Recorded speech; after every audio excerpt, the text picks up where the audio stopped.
Good day mga kuya, mga kapatid. Isang magandang lupa na naman po ang ating iba-vlog for today na nasa part po nasa part pa rin po tayo ng Pangasinan, Villasis.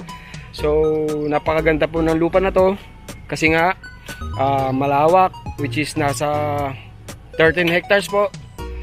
And ang price niya 400 pesos lang po, 400 pesos per square meter. So mga kasama, mga kapatid, stay tuned lang po kayo. Ang ano po na ito, ang title tatlo and iisa lang po ang may-ari, mga kasama, mga kapatid. So kung nakikita nyo po, ipapakita ko po mga kasama yung ating area mismo with 200 na mangga, which is mga ano na po ito, century na mga puno na, matatagal na, I mean. So ipapakita ko po, babaliktarin ko po yung ating camera. Stay tuned lang po, makinig po sa mga detalye aking babanggitin, mga kasama. Okay,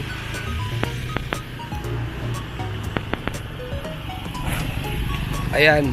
So mga kasama, ito po ang ating binibentang lupa. Nasa gilid pa rin po ng cemented road, may kuryente, may internet. So ayan, yung frontage niya po 100, more or less 100 po, 100 meters po mula doon sa dulo yung kotse na yon na red, and then ayan sa may poste, mga kasama. So ito po mismo yung area. Ilalagay ko po dito yung drone footage, aerial footage po ng ating property na binibenta. So manggahan, napakamura na po ito. Na-amaze ako kasi nga yung price niya 400 pesos per square meter lang. So 13 hectares po na meron pong nag-iisa lang po ang may-ari, and tatlo po yung kanyang title, mga kasama. So konting lakad lang po mula sa area, Papyaw lang po, Papyaw. Okay, mga kasama. Ayan, napakadami namin fans. mga bata. Ayan, mga kasama. So manggahan po ulit, nasa 7 hectares po ang kanyang nasa 13 hectares po. So ayan mga kasama, meron po siyang parang daanan talaga. Yung front niya may daanan, ayan, may daanan. And then mga mangga. So 4 hectares po, 400 pesos. Sorry, nabubulol na ako. 400 pesos, hindi na tayo papasok kasi nga maputik. Umulan kasi kahapon dito, mga kasama. Yun po yung kasama natin, si Kagawad. Ayun po, si Kagawad. Okay, kung nagustuhan nyo po yung ganitong property, mga kasama, so click lang po ninyo ang aming description button para makita nyo po yung drone footage po ng area. And then mga kasama, kung nakikita nyo, ginagawang pastulan din po siya, talaga good for farm. Ayan, may mga baka, pastulan. So kasi nga malawak nga po talaga yung area. Ayan, hindi ko na papasukin kasi may drone footage naman na po. Kindly watch na lang po, ilalagay ko po dito. I-click nyo po yung aming description, makikita nyo yung kanyang YouTube, yung aking kasama, pinsan. Ayun po, ayan. Pwede nyo po mapanood yung drone footage na aking ilalagay dito. Yung mismong video po niya, ilalagay ko po dito sa ating description para po makita nyo, kasi siya po may drone po kasi siya tayo wala pa, mga kasama. Okay, ulitin ko, 13 hectares po ang area, 400 pesos po ang price. Cemented road po, ayan, nakikita nyo, cemented road.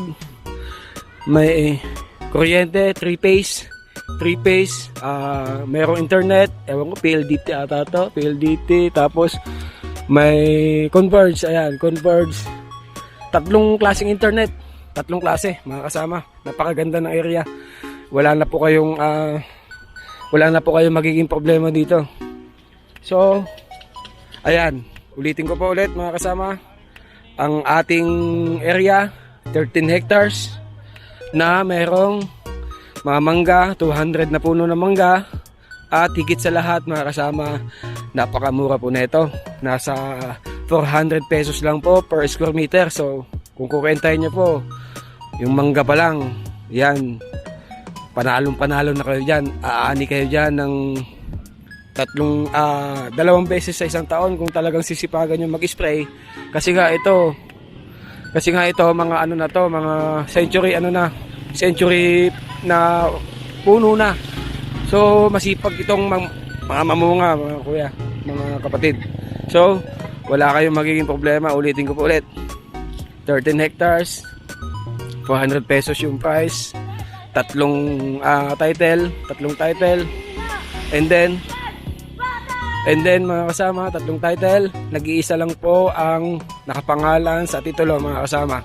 Okay, ilalagay ko po yung aming dito, ang aming picture, aming contact number. Kontakin nyo po kami isa-isa. Okay mga kasama.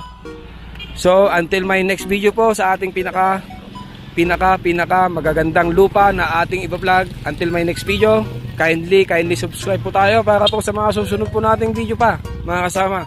Para hindi ninyo ma-miss ang ating mga vlog na lupang magaganda at mga mura na lupa, mga kasama. Okay? Kindly check po ang ating channel, Batang Paitan Mix TV. So until my next video again, bye.